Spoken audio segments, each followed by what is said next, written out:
Hello and welcome back to the podcast.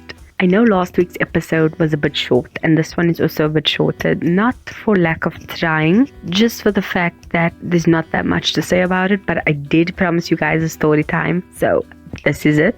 This is going to be the story time about the puppy that never came. Like I said, things were up in the air about it and it took a bit of sorting out, and unfortunately we didn't get the puppy, and I'll explain the entire situation. Welcome back. I hope you enjoy this. Let's just get into it. So this year, as you know, I started a new job. Through this job I met one of my co-workers. So when I started, I was training under someone. They left and a different employee came back. She was on leave for her birthday for about 2 weeks, a month, something like that. She always takes off for her birthday. So for the month of February, I think she wasn't going to be working. And then she came back beginning of March. And through her, I found out that there was a puppy available. So my co-worker's sister-in-law had a dog who was having a litter of puppies. And she was like, they can't take care of all the puppies, but they're going to give it to a shelter or something like that. And she's like,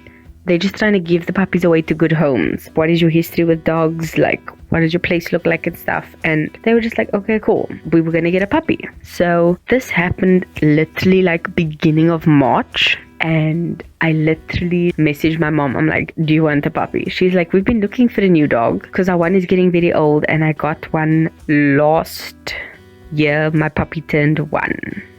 So we got a new dog recently and it was incredible. And we were like, we want another dog to grow up with this one because they're going to be with us for like the next decade or so. So we found out beginning of March this puppy was available. I spoke to the family. They're like, yes, we're going to get the dog. And we were just excited. For 2 months straight, we were just like, yes, so excited. The very next day I got to work and I'm just like, family said, yes, we're taking the puppy. She's like, okay, the puppies are going to be born down about here. I'll bring in the dog this day. I'll have my husband bring him off to work and, well, bring the puppy. We were hoping for a girl. And, I'll get my husband to bring the puppy off to work and you can take the puppy home. And I was like, perfect. I put the date in my calendar. Everything was set in stone. Fast forward 2 months and we get the call. The puppies were born. We get the pictures.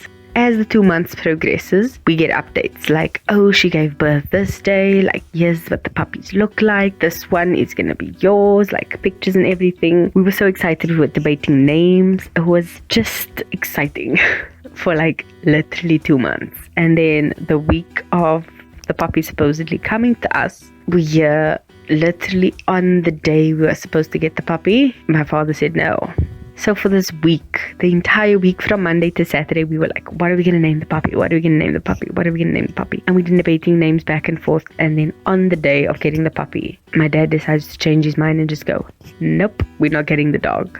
And we had an argument about it and it still just didn't help. But everyone was just disappointed.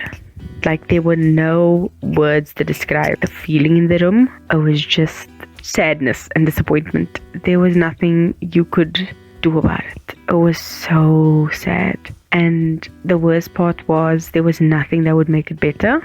So we all just had to kind of just sit in it and wallow in that misery and just get it out because we had to move on.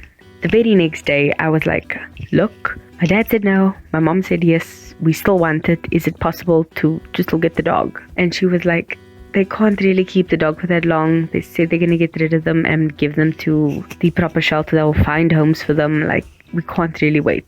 And then I was like, please. And she said, okay, let me find out what can happen. And I asked, like, can you keep the dog till Thursday? And she's like, I'll see what they say. And she's like, okay, they're going to keep the dog. So the dog was on hold and my mom was coming back and we were just waiting. Like, mom gets home, then we can get the dog. And the Tuesday, she messages me and tells me, this is my co-worker, that they gave the puppies away. They just couldn't wait any longer. And that was like a double blow because it was like an up and down emotional roller coaster of you're going to get the puppy, you're not going to get the puppy. There's a chance you're going to get it again and then it's taken away from you. And that is so sad. Like even just speaking about it again is making me sad because it was, like I said last week, sometimes it's better to not have someone and lose them too much. You form a bond and then lose them kind of a thing. same thing. It's like you don't know what you're missing out on, but sometimes that's better for you because you can just move on easier. And that's kind of what I'm surmising this process and entire thing to be, because it's hectic. This up and down of going through the motions and then not getting it in the end. It's kind of like that meme of disappointed but not surprised. You knew something like this could happen, so you're not surprised, but that sting of disappointment is still there. We've had to deal with it, and it was sad because it's like this anticipation, and then nothing. We've, for the most part, gotten over it, but it's not something you truly ever completely get over. We're moving there. Everyone was disappointed about it, and we've gotten past it, but it still stings a little. I'm not gonna lie. Like I said in my podcast about 2-3 weeks ago, when it's meant for you, it'll come in the time it's meant for you. This puppy wasn't meant to be. Maybe we'll get a cat, maybe we won't. We'll see what happens. But it's probably for the best. One thing I know I did learn about this experience is I'm older and wiser enough to raise a dog right. When I got my most recent dog a year prior to November last year, it was hard, raising a tiny little puppy. He's so big now, but it's been such an amazing experience that I can appreciate it. Sometimes when you get a dog when you're small, you don't appreciate the effort that goes into raising a dog.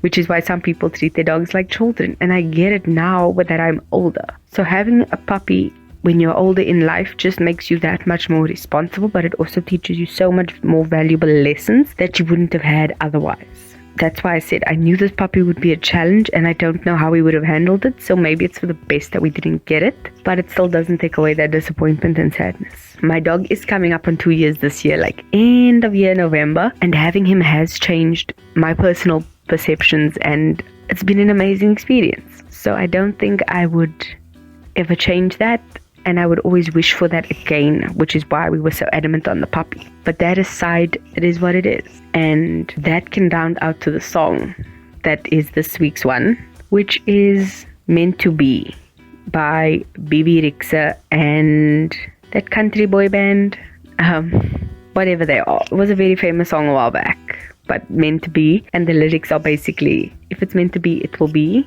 which is basically the summary of this entire podcast. If it was meant to be, it would have been, but it wasn't, so it isn't. I'll leave you with that weird thought, and hope you have a brilliant week ahead. Love you, bye.